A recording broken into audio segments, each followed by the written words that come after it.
오늘의 말씀은 히브리서 7장입니다. 히브리서 7장. 지난주 6장에서는요, 완전함으로 나아가자라는 주제가 있었고요. 거기에서는 완전함으로 나아가려면 바른 교리를 바꾸지 말아야 되는데, 바른 교리 중에서는 침례, 안수, 부활, 영원한 심판 이런 교리들을 절대 바꿔서는 안 된다라는 것을 강조하셨고요. 또 믿었던 사람도 떨어져 나갈 수 있다라고 강조했습니다. 그러니까 구원파처럼 나 구원받았으니까 난 마음대로 죄 속에 살아도 된다, 이런 식으로 생각하면 안 된다는 거예요. 왜냐하면 구원받았다 하더라도 얼마든지 믿음 버리고 세상으로 돌아갈 수 있다라고 말하고, 마지막 주제는 하나님보다 더 큰 이는 없다라고 말씀하셨어요.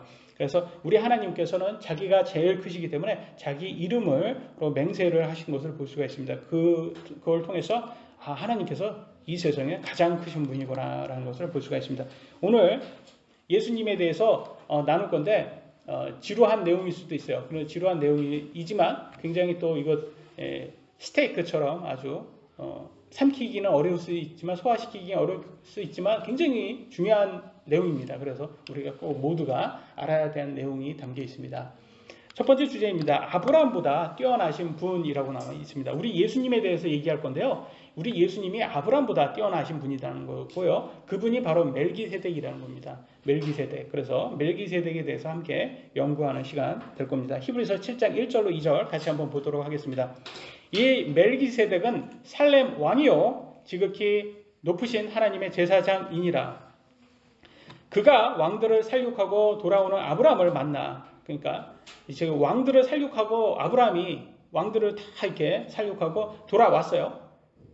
근데 이제 살렘 왕을 만났죠. 그를 축복하였으며, 근데 누가 축복했어요? 살렘 왕이, 멜기세덱 왕이 축복합니다. 그리고 왕들을 살육한 사람은 아브라함입니다.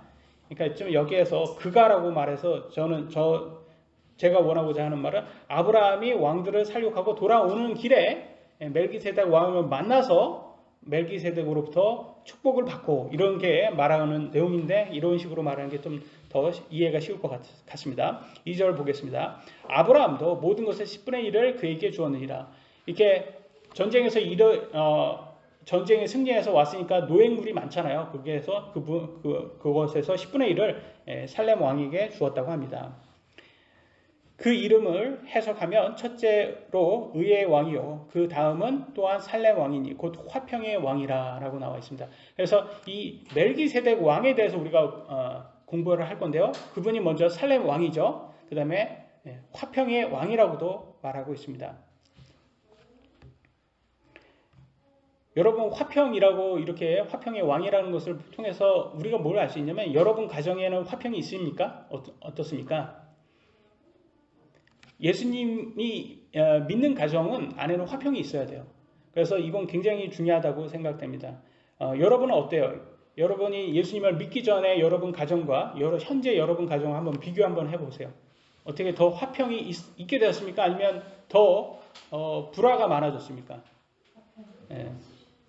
그리고 이게 굉장히 중요한 거예요. 왜냐하면 세상의 많은 가정은 겉보기에는 멀쩡해 보이지만 그 안에 불화가 너무 많습니다. 특히 남편이 술을 마시고 늦게 들어와서 아내와 자녀를 폭력을 행사하고, 이런 얘기를 저희 아이들한테 해주면 우리 아이들은 깜짝 놀라더라고요. 특히 유나 같은 경우는 어떻게 그럴 수가 있냐고, 아버지가 술 먹고 와가지고 어떻게 아이들을 그렇게 폭력을 할 수가 있냐고, 그런 얘기를, 정말 말도 안 되는 소리를 한다고 이렇게 저한테 얘기를 하더라고요. 반문하더라고요. 근데 우리가 메리아스 있잖아요. 그걸 그 미국에서는 그걸 와이프, 난닝구, 전문 용어 난닝구, 그거를 그거를 이제 영어로는 와이프 비터라고 말합니다. 와이프 비터 셔츠, 아내 때리는 사람이 입는 셔츠라는 뜻이죠. 옛날 영화 같은데 보면 메리아스 입는 남자가 막 우악해가지고 아내를 막 때리고 막 그러는 장면이 많이 나오잖아요. 그래서 그렇게 표현을 할 정도로 가정폭력이 많았던 것 같아요, 옛날에. 특히 그렇게 가정폭력을 했던 사람들 보면 겉으로는 순해요. 근데 뭐만 먹으면 그렇게 돼요. 술만 먹으면 개가 되잖아요. 그렇게 된다는 거죠. 그래서 이 술이 문제인데, 이걸 술을 자꾸 좋게 만들더라고요. 그래서 가정 불화가 있는지 없는지, 화평이 있는지 잘 살펴보셔야 돼요. 근데 저는 사이비 종교도 마찬가지라고 생각해요. 사이비 종교에 빠진 사람들 보세요. 그러면 어떻게 돼요? 전 재산을 다, 예? 전 재산을 다 이렇게 뭐 교주에게 다 바치고, 그리고 자기 남편하고는 막 이렇게 별거를 하거나 이혼을 하자고 하고, 그러면 더 남편 입장에서는 또 아내가 완전히 사이비 교제에 빠져가지고 저런다고 하면서 막 불화가 막 넘칠 거 아닙니까? 그러니까 그런 것들을 봤을 때 또 이 사이비 종교가 굉장히 큰 문제다. 예. 그래서 그러면 무교는 어떻게 안전할까요? 무교. 여러분 어떻게 생각하세요? 무교. 무교는 종교가 없으니까 사이비 종교처럼 그렇게 불화가 없을 거야. 평안할 거야. 화평할 거야. 여러분 그렇게 생각하세요? 네. 제가 하나의 극단적일 수 있지만 하나의 예를 하나 보여드리겠습니다. 이 무교겠죠. 지난번에 뉴스에 나온 얘기인데, 아버지입니다. 46세 된 아버지가 자신을 무시한다고 아내와 두 아들을 죽였어요. 살해를 했습니다. 근데 그거를 아내 앞에서 두 아들을 죽이고 이제 아내도 죽였죠. 그러니까 아내 앞에서 죽인 거예요. 그러니까 얼마나 참혹하게 했겠습니까? 아이는 중학생이고 초등학생이었다고 합니다. 근데 이 남자가 죽인 이유를 물어보니까 자기를 무시했다는 거예요. 자기를 자기가 이제 일을 하다가 이제 더 이상 무슨 이유로 일을 하지 않게 됐어요. 일을 하지 않으니까 집에서 놀고만 있으니까 자식들도 말하는 게 좀 약간 아버지한테 말하는 게 쉽게 말을 했겠죠. 근데 웃긴 게 이유가 뭐냐 그랬더니 큰아들이 자기 슬리퍼를 허락 없이 신고 나갔다는 거예요. 그게 이유랍니다. 그래서 아들을 때려 죽였대요. 여러분 이게 이해가 됩니까? 여러분? 이게 어디라고? 무교예요, 무교. 여러분. 황당하지 않습니까? 자기가 무시당했다고. 나 일은 하지 않지만, 가정에서 일은 하지만 아내가 일을 해서 가정이 먹고 살지만 그래도 나는 무시당해서는 안 된다는 거예요. 나는 대접해줘라 이거예요. 이게 무교의 그러니까 그 안에 화평이 없을 수밖에 없는 거예요. 아니 아버지가 일을 하지 않으면 당연히 그렇게 좋은 대접을 받을 수가 없죠. 아니 성경에도 분명히 말을 해주지 않습니까? 데살로니가 후서 3장 10절에 뭐라고 말합니까? 누구든지 일을 하려고 하지 아니하거든 먹지도 말라고 하였노라. 무슨 말입니까? 일하지도 않는 사람은 먹을 자격도 없는 거예요. 그 말은 뭐겠습니까? 자기의 책임을 다하지 않는다면 대접도 못 받는 거예요. 아버지가 아버지 일을 하지 않는데 무슨 대접을 원합니까?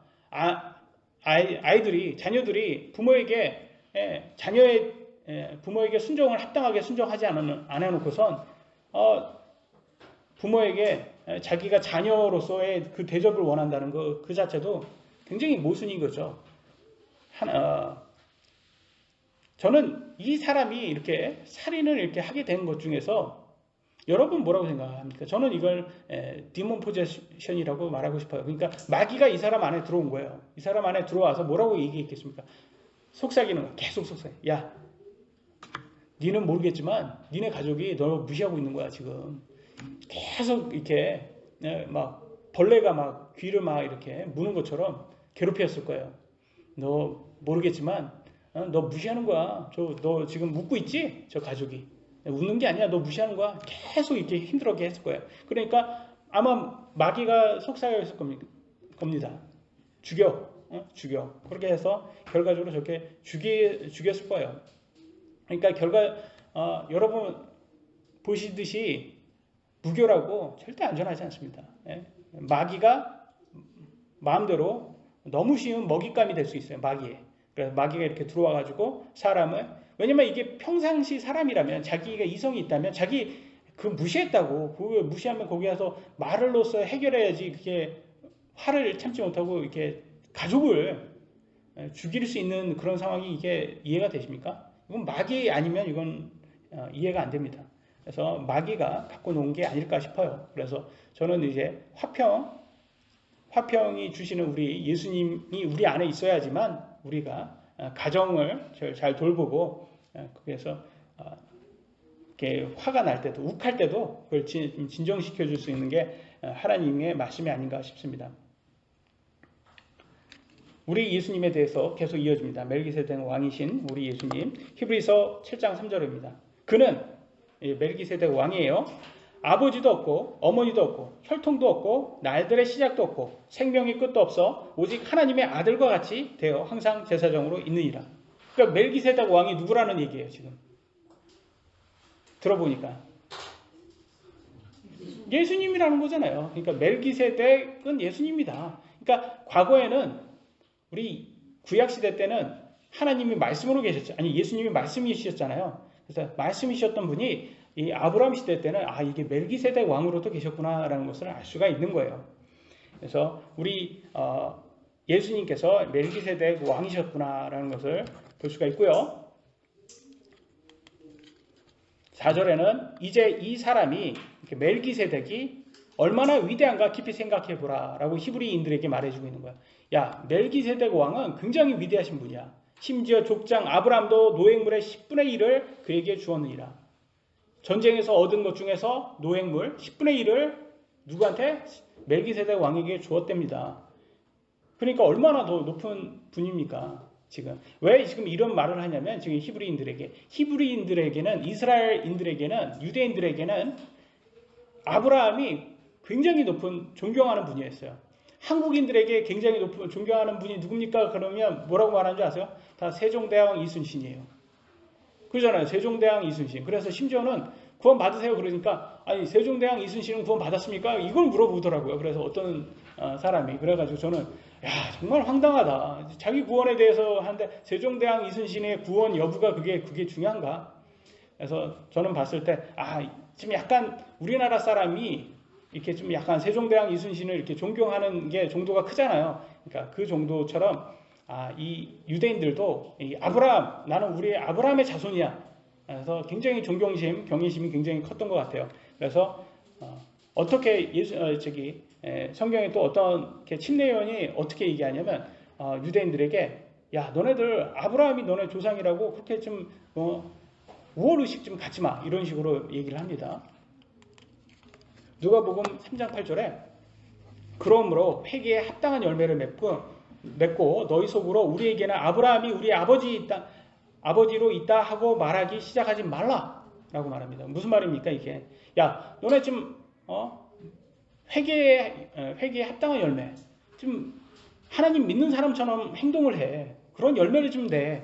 말만 아브라함이 우리 아버지다 그렇다고 우월의식 갖지 말고 이런 말을 해요. 내가 너에게 이르노니 하나님께서는 능히 이 돌들로도 아브라함에게 자손들을 일으키실 수 있느니라. 무슨 말이에요?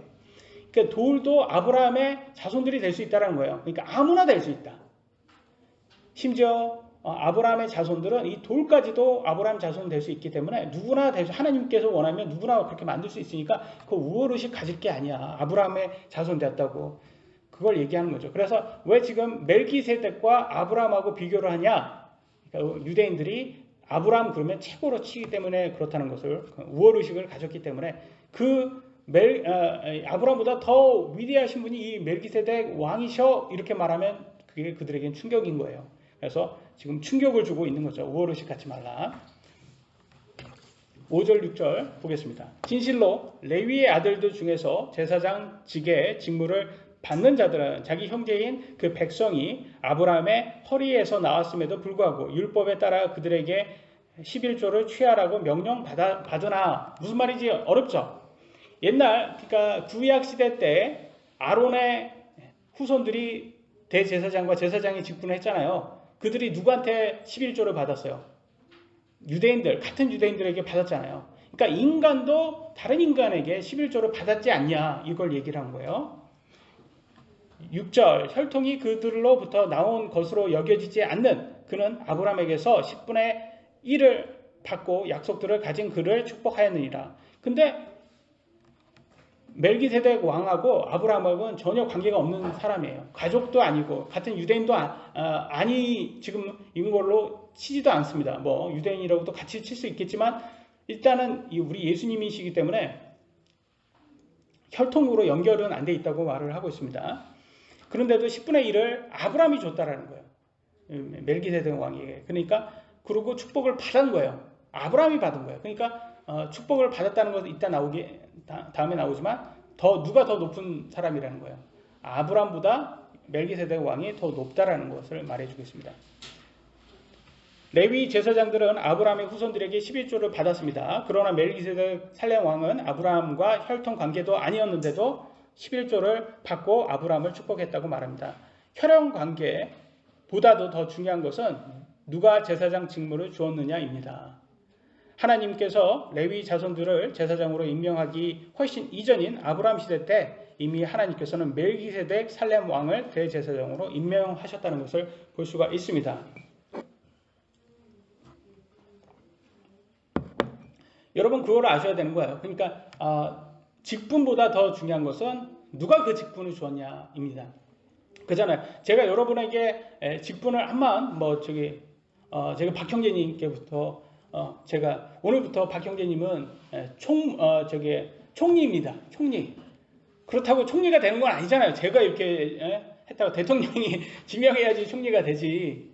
그잖아요. 그러니까 누가 했냐가 중요한 거예요. 그러니까 우리끼리 박형제님이 총리입니다. 이렇게 해봤자 그게 소꿉놀이지. 그게 아무런 말에 대한 권위가 없잖아요. 그러니까 그와 같이 하나님께서 누구에게 무슨 직무를 주었던 하나님이 주었냐가 더 중요하다는 것을 볼 수가 있어요. 그래서 요한복음에는 이렇게 나와 있습니다. 구원이라는 것을 누가 줄 수 있냐라고 했을 때 하나님만 줄 수 있다. 구원은 라고 말을 해주고 있습니다. 요한복음 1장 12절로 13절 그분을 받아들인 자들 곧 그분의 이름을 믿는 자들에게는 다 하나님의 아들이 되는 권능을 그분께서 주셨으니 예수님 믿는 사람들은 다 하나님을 아들이 되는 권능을 주셨어요. 이들은 혈통으로나 육신의 뜻으로나 사람의 뜻으로 나지 아니하고 오직 하나님에게서 태어난 자들이니라. 이 말이 조금 어려울 수 있는데 제가 해석을 해드리면 혈통이라는 것은 부모가 크리스천이라고 자식이 오토매틱으로 자동적으로 크리스천이 되는 것이 아닙니다. 그래서 모태신앙이라고 제가 그런 것에 그 모태신앙에 모순적인 말이 있다라고 제가 말씀을 드렸던 거예요. 그래서 혈통이라고 해서 크리스찬이 자동적으로 되는 게 아니다. 자식도 예수님을 믿어야지 크리스찬이 된다. 육신의 뜻으로도 되지 않는다. 나 오늘부터 크리스찬이야. 자기 멋대로 믿는다고 크리스찬이 되지 않습니다. 내가 나 오늘부터 크리스찬이라고 하는데 자기 멋대로 믿어요. 그러면 크리스찬이 될 수 없다. 육신의 뜻이죠. 사람의 뜻으로. 사이비교주가 이렇게 당신은 오늘부터 크리스찬입니다. 라고 한다고 크리스찬이 되지 않습니다. 사람의 뜻으로. 그래서 오늘날 그러면 어떻게 해야지 크리스찬이 됩니까? 라고 했을 때는 하나님의 뜻대로 믿어야 된다는 거예요. 성경적으로. 여러분도 성경적으로 믿었으니까 예수님을 성경적으로 예수님의 복음을 믿고 침례받고 다 했잖아요. 다 성경적으로 했잖아요. 그러니까 그게 누구의 뜻대로 한 거예요? 하나님의 뜻대로 한 거예요. 하나님 뜻대로 했기 때문에 여러분이 구원이 받는 거지 혈통이나 육신의 뜻이나 사람의 뜻으로 되는 게 아니다. 그래서 오늘날 보면 이게 또 특히 사람의 뜻으로 막 되는 것처럼 교주가 막 이렇게 활부치지 않습니까? 그런데 구원은 절대 그런 식으로 되지 않는다라는 것을 말해주고 있습니다. 그래서 여기에서도 말해주고 있는 것이 멜기세덱 왕은 혈통 관계가 아니었는데도 11조를 받았고 더 위대하신 분이다. 아브람보다. 그걸 얘기해주고 있습니다. 그 증명으로 7절에 낮은 자가 더 나은 자에게 축복을 받는다는 것에게는 전혀 모순이 없느니라 라고 말해주고 있어요. 무슨 말입니까? 축복을 받는다라는 것은 누가 누구에게 축복을 해줄 수가 있어요. 더 높은 사람이 낮은 사람에게 할 수 있는 거예요. 그러니까 축복을 예로 축복이 만약에 용돈이라고 한번 생각을 해 보시죠. 그러면 용돈도 돈이 많은 사람이 용돈을 적은 사람한테 주잖아요. 그래서 제가 제 딸한테 용돈을 주거든요. 제 딸한테 이 용돈을 축복을 해주잖아요. 그러니까 제가 돈이 더 많으니까 준단 말이에요. 근데 제가 유진이한테 야 아빠 커피 한 잔만 사줘라 이렇게 하면 와 굉장히 입이 이만큼 나오고 야 너 돈 많잖아. 그러면 우리 유진이가 하는 소리가 뭔지 아세요? 아빠가 더 많잖아. 딱 그럽니다. 그럼 제가 할 말이 없어요. 그렇긴 하지. 그런데도 그래서 결과적으로는 안 사더라고요. 그래가지고 엄마는 사줬어요. 그래서 제가 그래, 엄마만 사준 걸로 그게 어디냐. 그래서 그 다음날 엄마가 또 커피 사주더라고요. 또 그래서 여기에서 보면 더 높은 사람이 낮은 사람을 축복을 하는구나 라는 것에 대해서는 이의가 없는 거죠. 그죠? 그래서 8절 이어가겠습니다. 또 여기서는 죽는 사람들이 11조를 받으나 저기서는 살아있다고 증언을 얻는 이가 받느니라. 그래서 여러분 이 아론의 후손들이 제사장들이 그들은 인간들이잖아요. 그 사람들이 11조를 받았어요. 인간인데도 다른 인간들에게 11조를 받았단 말이에요. 근데 어차피 죽을 인간들인데 그게 그들이 뭐 대단합니까? 여러분 한번 생각 한번 해보세요. 아론의 후손들이 제사장이 됐다고 그러면 그 같은 유대인들이 막 11조를 들으면서 굉장히 높이 세웠을 거 아닙니까? 근데 같은 인간 아닙니까? 결과적으로 같은 인간인데 뭐 그렇게 대단해요? 단지 하나님께서 그들을 임명해 줬기 때문에 대단해지는 거잖아요. 그러니까 그들이 대단해서가 아니라 그들을 임명하신 하나님이 대단하시기 때문에 그렇게 11조를 준 거예요. 근데 여기에서 이 멜기세덱 왕은 살아 계시는 분이라는 거예요. 죽지 않는 분이에요. 영원히 죽지 않는 분이기 때문에 더 자격이 있다. 그걸 얘기해 주는 거예요. 이거 누구한테 지금 설득하고 있는 거예요?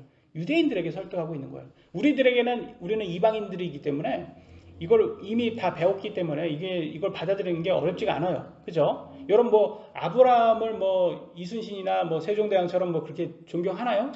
그렇지 않잖아요, 여러분 마음속에. 예? 그럼 마음속에 그렇게 없을 텐데, 그러니까 이게 좀 받아들이기 쉬운데 이 유대인들에게는 이게 받아들이기 힘든 거예요.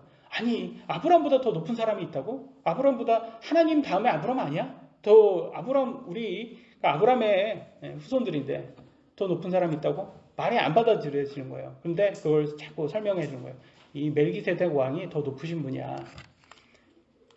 9절로 10절입니다.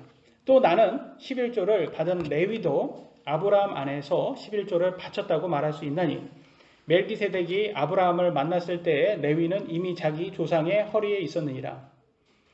이 말은 뭐겠습니까?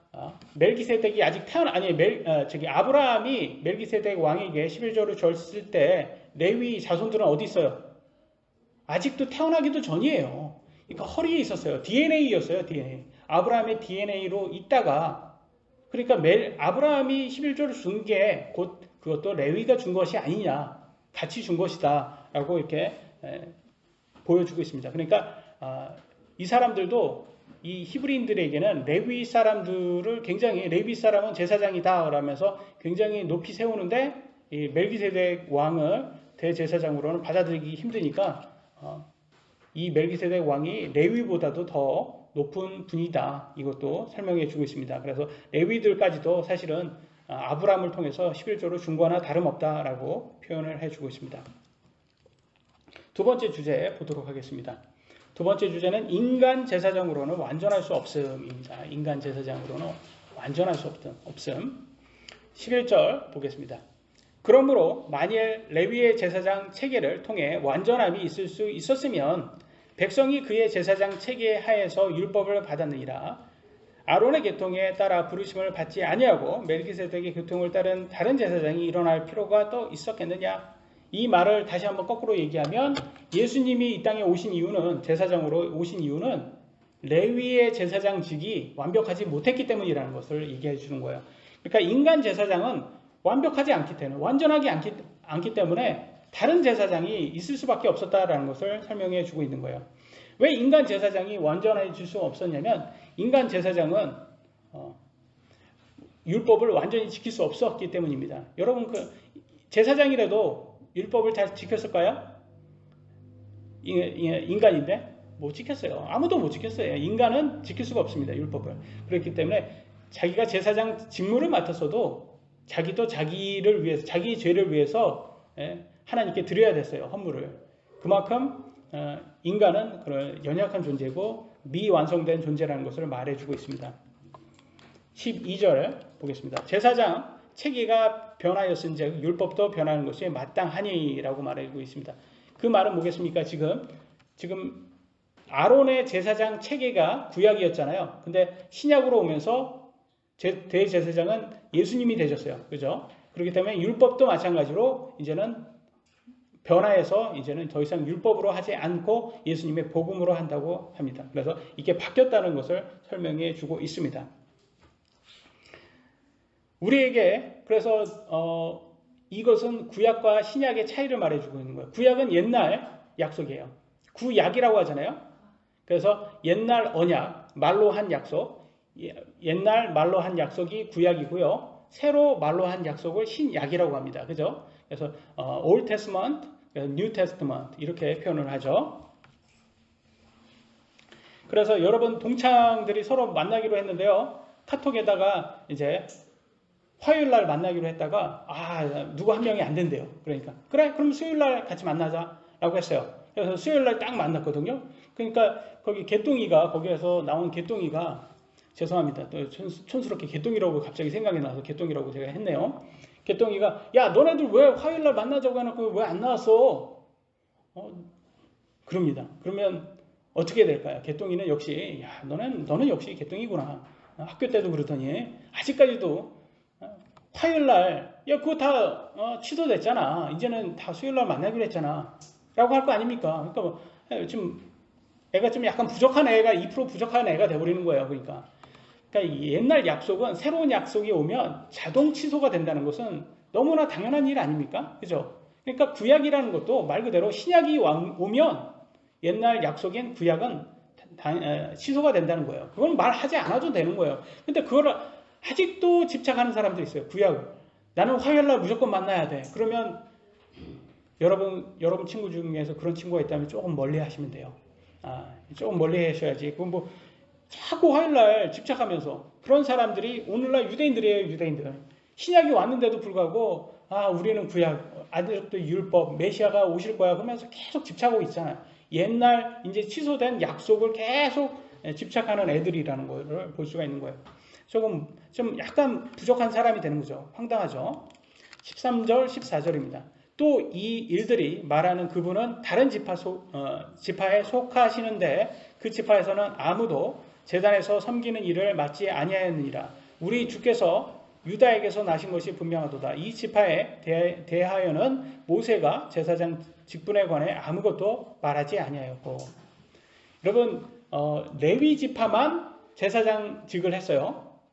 근데 예수님은 누구의 후손입니까? 유다 지파의 후손이에요. 유다의 후손입니다. 그러니까 모세는 레위한테 레위 지파에게 제사장직을 하라고 했지 유다 지파에게 뭘 하라고 얘기하지 않았어요. 근데 우리 예수님은 유다 지파다라고 얘기해 준 거예요. 그러니까 지금 뭘 얘기하고 있는 거예요?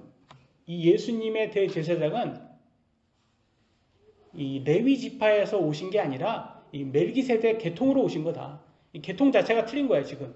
유다 지파이신 그분이 받은 이 제사장직은 인간으로 받은 제사장직이 아니다라는 것을 얘기해 주고 있는 거예요. 멜기세덱으로 왕 때 받은 제사장직분이다. 그래서 하나님께서 그렇게 주신 거예요, 이거는. 하나님께서. 그래서 인간으로 혈통으로 받은 게 아니다라는 것을 계속 얘기해 주고 있습니다. 7장 5절입니다. 히브리서. 멜기세덱의 모습을 따르는 다른 제사장이 일어나므로 그것은 더욱더 분명하도다 라고 나와 있죠. 그래서 예수님 제사장직은 누구의 계통으로 왔다고요? 멜기세덱 계통으로 오셨다. 그래서 인간 제사장이 아니다라는 것을 계속 해주고 있어요. 여러분 또 만약에 여러분 아버지가 삼성 회장이라면 얼마나 좋을까요? 그죠? 너무 좋죠. 그래서 여러분이 삼성 회장 자식이기 때문에 여러분이 다음 차대 회장이 됩니다. 그죠? 그렇게 해서 되는 방법이 있고 또 어떤 사람이 있는데 이 사람은 혈통 관계가 전혀 아니에요. 근데 너무 유능해서 다음 차기 회장이 됐고 많이 이렇게 됩니다. 삼성을 이렇게 맡아서 하는. 물론 그런 일이 별로 없겠지만 근데 간혹 가다가 뭐 그런 경우도 있더라고요. 뭐 아마존이라든지 뭐 이렇게 창업한 사람들 이렇게 스스로 잘 해가지고 그렇게 된 사람들을 이렇게 자리에서 물러나면 다른 전문 사람들이 그 맡아서 하고 마이크로소프트도 그렇고 빌 게이츠 다음으로 다른 사람이 하는데 제가 알기로는 그 대표가 혈연 관계가 전혀 없는 걸로 저는 알고 있거든요. 그래서 그런 것들을 봤을 때 그 사람의 직분이라는 그 사람 차기 대표가 된 사람이 왜 됐겠습니까? 유능하기 때문에 된 거예요. 유능하기 때문에. 그러니까 여러분 여기 와서 보면 우리 예수님께서 제사장이 대제사장이 된 거는 유능해서 된 거예요. 근데 아론의 후손으로 제사장이 된 것은 그 사람은 유능할 필요가 없는 거예요. 유능하지 않아도 혈연 관계면 되는 거예요. 그러니까 그 차이가 큰 차이가 있다라는 것을 알 수가 있습니다. 다음 16절로 17절입니다. 이분은 육신에 속한 명령의 율법에 따라 제사장이 되지 아니하시고, 그죠? 이 말은 뭐겠어요? 혈연 관계. 율법은 뭐예요? 아론의 후손만 제사장이 될 수 있다. 이게 율법이에요. 그래서 율법에 따라 제사장이 되지 않았다라는 것은 혈연으로 되지 않았다라는 걸 말하고 있고요. 무궁한 생명의 권능에 따라 되셨으니, 무궁한 생명의 권능은 누구예요? 하나님이죠. 하나님께서 그 권능을 주셨다는 거예요. 그분께서 증언하시기를 너는 멜기세덱의 계통에 따른 영원한 제사장이라 하시느니라.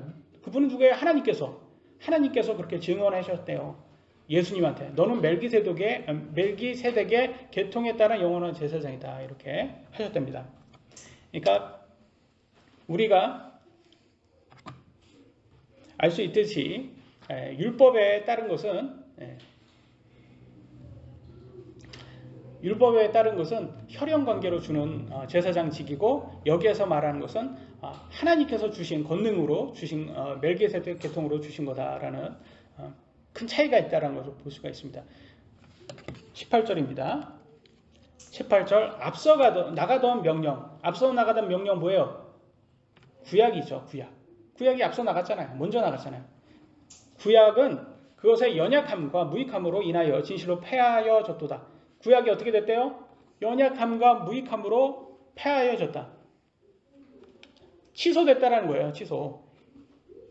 죄송합니다. 더 이상 적용되지 않는다. 없어졌다라는 거예요. 구약의 율법은 더 이상 적용하지 않는다. 없어졌다. 왜냐하면 연약하고 무익하다라고 말합니다. 연약하고 무익하다. 여러분, 구약이 연약하고 무익하다라는 점이 뭘까요? 사실은 구약이 연약하고 무익한 것은 구약 자체, 율법 자체가 악해서가 아니에요. 율법은 영적이에요. 그러나 여러분의 육신이 연약하기 때문에, 여러분의 육신이 죄 아래에 있기 때문에 이게 무익하고 연약할 수밖에 없는 거예요. 한번 예를 들어 드릴게요. 여기 앞에 여러분 50km 속도 제한입니다. 근데 여기 오실 때 50km 오신 분, 나 49km로 딱 왔어. 아니면 나는 51km 이상으로 왔다. 여기 오실 때, 차 타고 오실 때 난 49km 딱 맞춰서 오시는 분 있어요? 예? 50 이상으로 오시죠? 어떻게 오세요? 예? 정확히 50km 이상으로 오세요? 아니면 50km? 밑으로 오세요? 49km? 자매님. 자매님 때문에. 여하튼, 대단하십니다. 49km 이상 오셨어요. 법을 잘 지키셨어요? 법을 잘 지키셨죠? 그러면 의로운 거예요? 아니면 범죄자가 안 된 거예요? 범죄자가 안 된 거지 의로운 건 아닌 거예요. 범죄자가 안 거예요. 그러니까 딱지만 안 띄는 거지. 의롭다고 할 수는 없죠. 왜냐면 그거는 법을 잘 지켰다고 의롭다? 그거는 자기한테 딱지를 안 띄니까 그건 좋은 거지. 그냥 좋은 거지. 그걸 의롭다 할 수는 없거든요. 그게 한계라는 거야. 그게 율법의 무익함과 연약함이라는 거예요. 그잖아. 그 율법 자체가 여러분을 의롭게 만들 수 없다라는 거예요. 왜냐면 율법 자체는 법이잖아. 법이잖아. 법인데 법이 어떻게 여러분을 의롭게 만듭니까? 그냥 법이라는 것은 범죄자들을 그냥 징계하려고 만든 거죠. 그래서 성경에서는 율법 자체는 영적이다. 그러나 우리 육신이 죄에 팔렸다라고 말합니다. 로마서 7장 14절 우리가 알거니와 율법은 영적이나 나는 육신적이어서 죄 아래 팔렸도다. 이렇게 말해요. 결과적으로 우리 육신이 악해서 율법 자체를 다 우리가 할 수가 없고 그래서 의로워질 수가 없는 거예요. 그래서 여러분 행위구원은 한계가 있어요. 행위구원은. 여기에서의 무익함과 연약함이 행위구원의 한계라는 것을 얘기해주고 있는 거예요. 그래서 율법 자체는 좋은 거예요. 그잖아요. 법 자체는 좋잖아요. 근데 법이 있다고 해서 법을 지킨다고 해서 여러분이 의로워지지는 않습니다. 근데 만약에 행위구원으로 하려고 하는 사람들 있잖아요. 행위구원으로 내가 한다. 선해지려고 한다. 그러면 얼마큼 선을 행해야지 여러분 구원받을 수 있어요. 그잖아요, 여러분. 얼마큼 해야지 하나님께 뭐 몇 번 기도해야 되지. 여러분 어떻게 뭐 하나님께 얼마나 11조를 드려야지. 예? 얼마큼 다른 사람에게 기부를 해야지 천국 갈 수 있어요? 이 한계점을 딱 나눌 수가 없어요, 이거에. 행위 구원은 예, 누구도 구원의 확신을 가질 수가 없어요. 그잖아요. 행위 구원으로는 내가 이만큼 했으니까 나는 구원의 확신 가질 수 있어? 그 자체가 안 돼요. 행위 구원 자체가. 그래서 행위 구원은 사실 연약하고 무익할 수밖에 없어요. 구원의 확신도 가질 수도 없고요. 그래서 많은 사람들이 그럽니다. 우리는 구원의 확신을 갖고 있습니다. 그러면 야, 네가 얼마나 잘났길래 기독교들은 저렇게 구원의 확신도 간다 뻔뻔하게 이렇게 말합니다. 그 사람들은 왜 그렇게 생각해요? 행위 구원을 생각하기 있기 때문에 그래요. 우리는 행위 구원이 아니잖아요. 믿음 구원이잖아요. 믿음 구원이기 때문에 우리가 의로워서가 아니라 예수님이 의롭기 때문에 우리가 이렇게 구원을 확신할 수 있는데 그분의 의로 인해서 그들은 행위 구원을 아직도 생각하고 있기 때문에 쟤네들 뻔뻔하다. 어떻게 저렇게 의롭다고 저렇게 할 수가 있을까? 구원의 확신을 가질 수 있을까? 이렇게 생각을 하는 거죠. 그래서 행위 구원은 절대로 구원의 확신을 가질 수가 없습니다. 19절 보겠습니다. 19절. 율법은 아무것도 완전하게 하지 못하였으나. 그죠? 말해주죠? 여러분 율법 자체는 법 자체가 여러분 여기에 50km다 이건 뭐 한 예지만 속도 한만 해봤자 사람을 의롭게 만들어주지 않아요. 주께서 더 나은 소망을 가져오시면 더 나은 소망 뭡니까? 믿음으로 우리가 구원받을 수 있게 가져왔어요. 우리가 믿음으로 예수님 믿음으로 우리가 부활할 수 있는 소망을 가져오셨어요. 완전하게 하였으므로 우리가 이 소망을 힘입어 하나님께로 가까이 나아가느니라. 그래서 예수님을 통해서 우리가 부활의 소망을 가질 수 있게 됐다. 그래서 법 자체는 절대로 여러분 의롭게 만들 수가 없습니다. 여러분 그냥 지킨다고 해서 여러분이 그냥 거기에서 징계를 받지 않는 거지 그 자체가 의롭게 만들어지지는 않습니다. 그죠? 근데 법은 왜 있는 겁니까? 법. 여기 50km라고 이렇게 정한 법은 왜 있습니까? 그 안전하기 위해서 다른 모든 사람들에게 유익하기 위해서 있는 거예요. 그죠? 그래야지 그게 안전하기 때문에 그 안전성을 우리가 지켜주는 게 그게 사람이 먼저예요? 법이 먼저예요? 사람이 먼저인 거예요.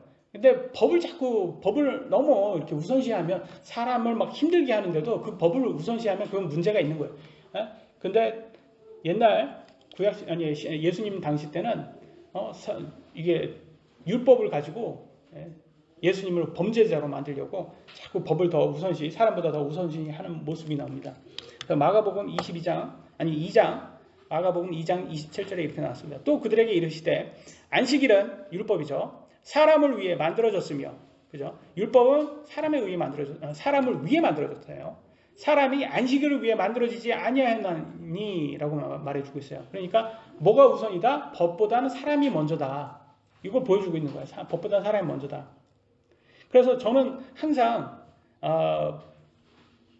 법을 너무 성역화하는 것은 굉장히 큰 문제라고 생각을 해요. 그래서 왜냐하면 이 율법주의자들이 안식일을 성역화했어요. 그래서 예수님께서 사람의 병을 안식일로 고쳐줬더니 뭐라고 해요? 당신은 안식일을 어겼다. 범죄자다. 이렇게 해서 죽이려고 했단 말이에요.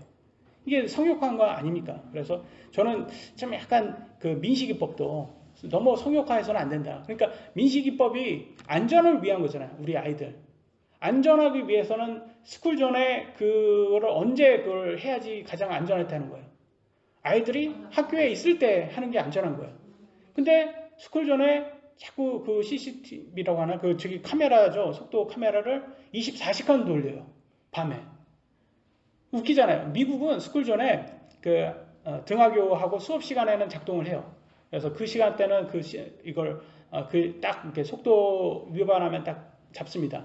근데 그 이후부터 3시 반 이후부터 학교가 끝난 이후부터는 그냥 마음대로 그 속도 지키지 않고 마음대로 이렇게 더 위의 속도로 지나갈 수가 있어요. 근데 우리나라는 여기는 스쿨존 그러면 밤 12시에 가도 30km를 지켜야 돼요. 그러니까 밤 12시에 괜히 가다가 이렇게 잘못 보고 이렇게 깜깜해서 이렇게 잘못 보고 가다가 41km로 큰 속도도 안 나는데 그래서 카메라에 찍혀서 벌금 내야 되는 실정이에요. 그게 우리나라의 법이다. 근데 웃기는 게 또 어떤 법은 그렇게 성역화하고 어떤 법은 또 반대로 법 자체를 없애더라고요. 그 하나의 예로 윤창호법이 있습니다. 윤창호법은 헌법재판소에서 위헌 결정을 해서 효력을 상실시켰답니다. 없어졌대요. 그래서 이제 윤창호법은 뭐냐면, 그러니까 윤창호법은 여러분 이렇게 뭐 음주운전이 아직 확정이 안 됐는데 운전을 했어요. 그러니까 검사를 이렇게 합니다. 근데 이 사람이 나 검사 안 받겠다고 이렇게 해요. 아니 검사 안 받겠다고 하는 사람이 이거 왜 그러겠습니까? 음주를 했기 때문에 검사 안 받으려고 하는 거 아닙니까? 근데 그러니까 음주운전으로 이제 해야 봐야 된다 이렇게 하는데 그게 그래서는 안 된다, 이게 위헌이다, 이런 식으로 해서 위헌으로 만들었더라고요. 근데 한번 보세요. 여기 그래서 윤창호법 효력 상실됐다, 헌법재판소에서 세 번째로 위헌이 결정됐다, 그래서 완전히 없어졌답니다.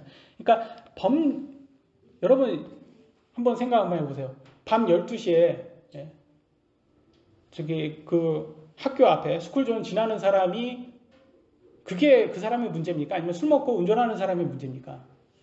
술 먹고 운전하는 사람이 문제죠. 술 먹고 운전하는 것은 이거는 계획살인이에요. 이건 계획살인이고, 이거는 살인인 게 정해진 거고, 이건 범죄자가 이미 유죄가 된 거고, 그런 사람들은 이렇게 딱 괜찮다고 이렇게 위헌을 해주더라고요. 근데 보니까 파란색하고 빨간색하고 정치인들 이 지금 이름 많이 나오잖아요. 이 사람은 다 음주로 걸린 사람들이에요.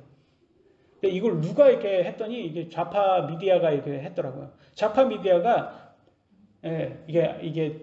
이걸 할 때는 그래도 빨간 속에서 음주가 많이 나오겠지라고 해서 딱 확인을 해봤더니 파란색이 더 많이 나오더라고요. 파란색 정치인이 더 음주운전을 많이 했더라고요. 지금 보시면 이게 다 음주운전 한 사람 정치인들입니다.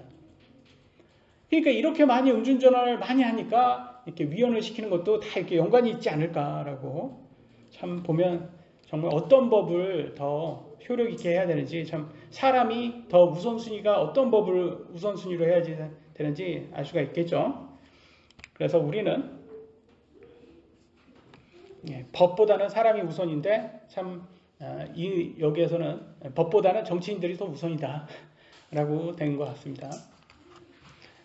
7장 20절로 22절입니다. 또한 그분께서 맹세 없이 제사장이 되지 아니하셨으니, 예수님은 맹세가 있었다는 거예요. 하나님의 맹세가 있이 제사장이 되셨어요. 그 제사장들은 맹세 없이 되었으나, 그죠? 인간 제사장들은 그냥 혈연으로 된 거예요. 혈통으로 됐잖아요. 자기가 뭐 아무것도 없는데도 능력 없어도 되잖아요. 이분은 자기에게 말씀하신 분을 힘입어 맹세로 되셨느니라. 그러니까 하나님의 힘입어 제사장이 되신 게 예수님인 거예요. 곧 주께서 맹세하셨고 또 뜻을 돌이키지 아니하시리라 이르시기를 너는 멜기세덱의 계통에 따른 영원한 제사장이라 하셨도다. 그래서 하나님께서 임명해 주신 것이고 혈통으로 된 게 아니다 라고 말해주고 있습니다. 그런 것으로 말미암아 예수님께서는 더 나은 상속 언약의 보증이 되셨느니라 라고 했어요. 더 나은 상속, 그러니까 우리가 상속을 받잖아요. 근데 더 나은 상속의 언약의 보증이 되셨어요. 아론 계통의 레위 제사장들은 혈통으로 제사장이 되었기에 맹세할 필요가 없었고 약속을 지킬 필요도 없었습니다. 하지만 멜기세덱 계통으로 영원한 대제사장이신 예수님은 하나님께서 맹세하셨기에 우리가 천국을 상속받을 것을 확실히 보장해 주셨습니다. 여러분 자동차 살 때 새 차를 사거나 새 차 같은 중고차를 사는 이유가 뭘까요? 돈을 더 줘야 됩니다. 그죠? 중고차보다.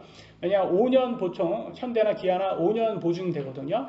5년 이전의 차들을 사시려면 돈을 더 주셔야 돼요. 5년 이후의 중고차보다. 왜 그렇습니까? 제조사의 보증이 받기 때문에 그런 거예요. 제조사가 그 안에 엔진 무슨 고장이 나면 보증해 주겠다. 무상으로 보증해 주겠다라고 하니까 돈을 더 주시고 사셔야 되는 거예요. 그래서 저는 새 차나 새 차 같은 중고차를 추천을 해드리는 거죠. 왜냐하면 제조사의 보증을 받을 수 있기 때문에. 이 말은 뭐겠습니까? 결과적으로 보증이라는 게 중요하다는 거예요. 우리가 천국을 상속받을 수 있는지 없는지를 누구를 믿을 수 있는 거예요? 아론의 제사장들을 믿을 수 있어요? 아니면 예수님을 믿을 수 있어요? 그래서 예수님이 우리에게 더 좋은 보증을 해주신다는 거예요. 그래서 저는 이렇게 오늘날 무교인들도 자꾸 하나님이 없고 죽으면 다 사라진다. 근데 그들의 믿음의 보증은 누가 해주냔 말이죠.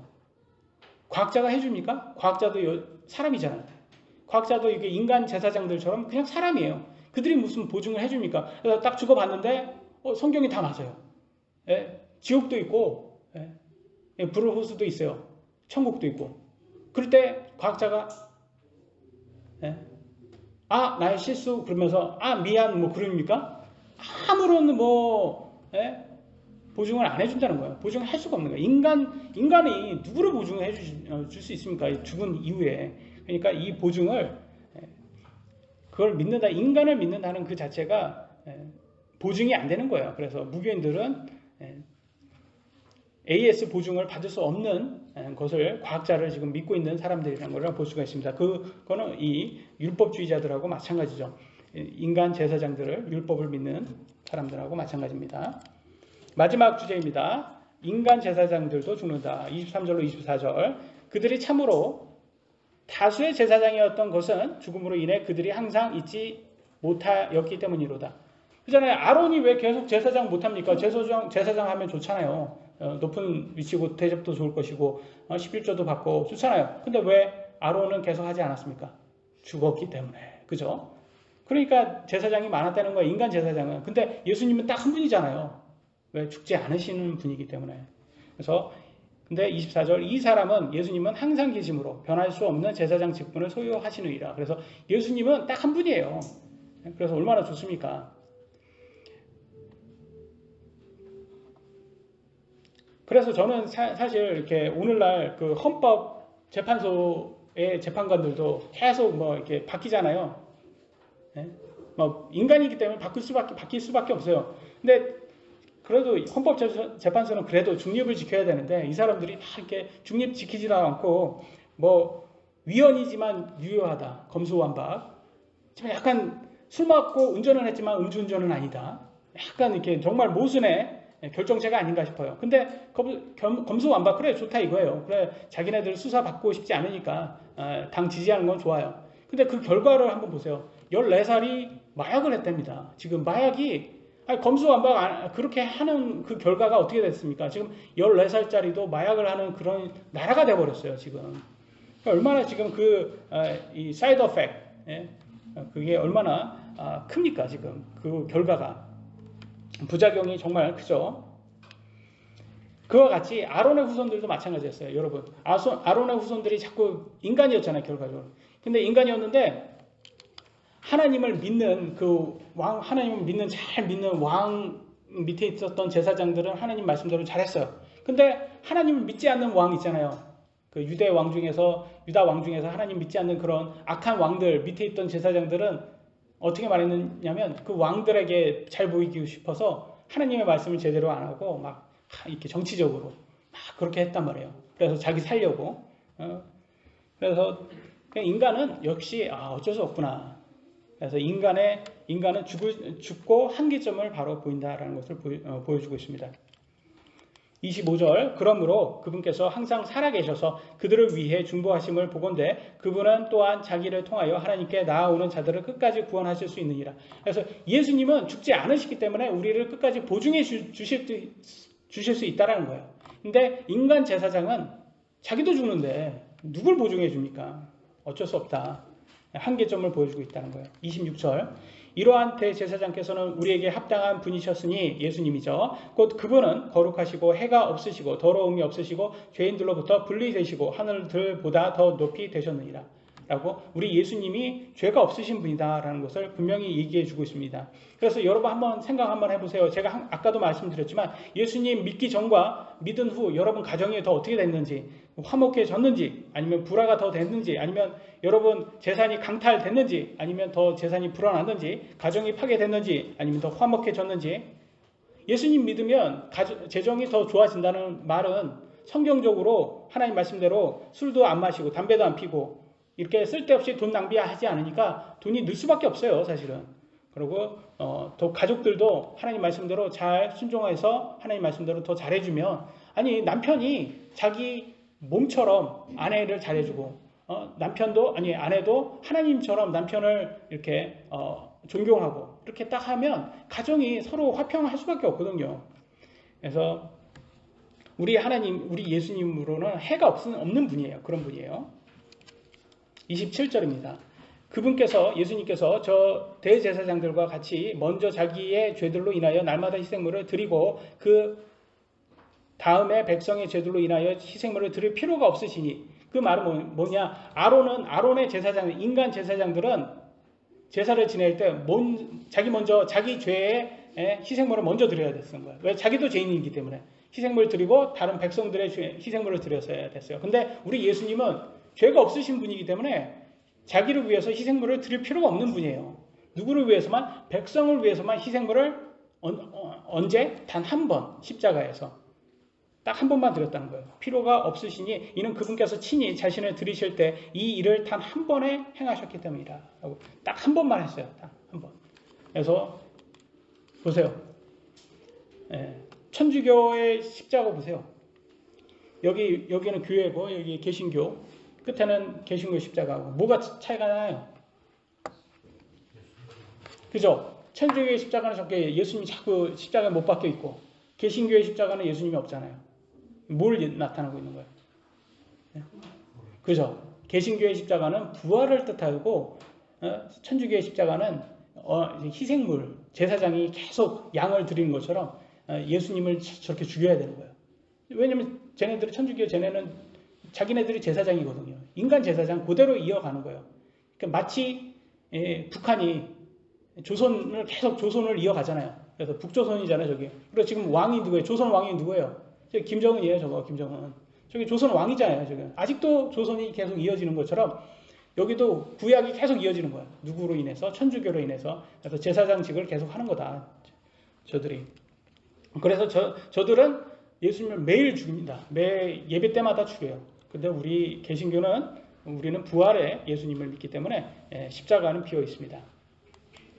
마지막입니다. 율법은 연약함을 가진 사람들을 대제사장으로 삼거니와, 그죠? 구약, 율법은 인간 제사장, 연약한 인간을 제사장으로 삼거니와, 율법이 있은 뒤에 하신 맹세의 말씀은 영원 무궁토록 거룩히 구분된 아들을 대제사장으로 삼으니, 율법이 있은 뒤에 온 신약은 누구로 대제사장으로 삼는다? 예수님을 대제사장으로 삼는다. 그래서 구약과 신약의 차이를 보여주고 있습니다. 그래서 여러분 우리는 신약교회입니다.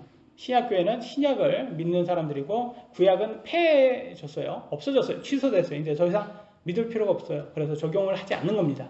그래서 여러분, 우리는 예수님을 구원자로 확신하시고, 육신적으로 컨디션 병이 오거나 시험을 받아도 속지 마시고 끝까지 예수님을 믿고 의지하시는 성도 되시기를 예수님의 이름으로 기도합니다. 마치도록 하겠습니다. 기도하시겠습니다.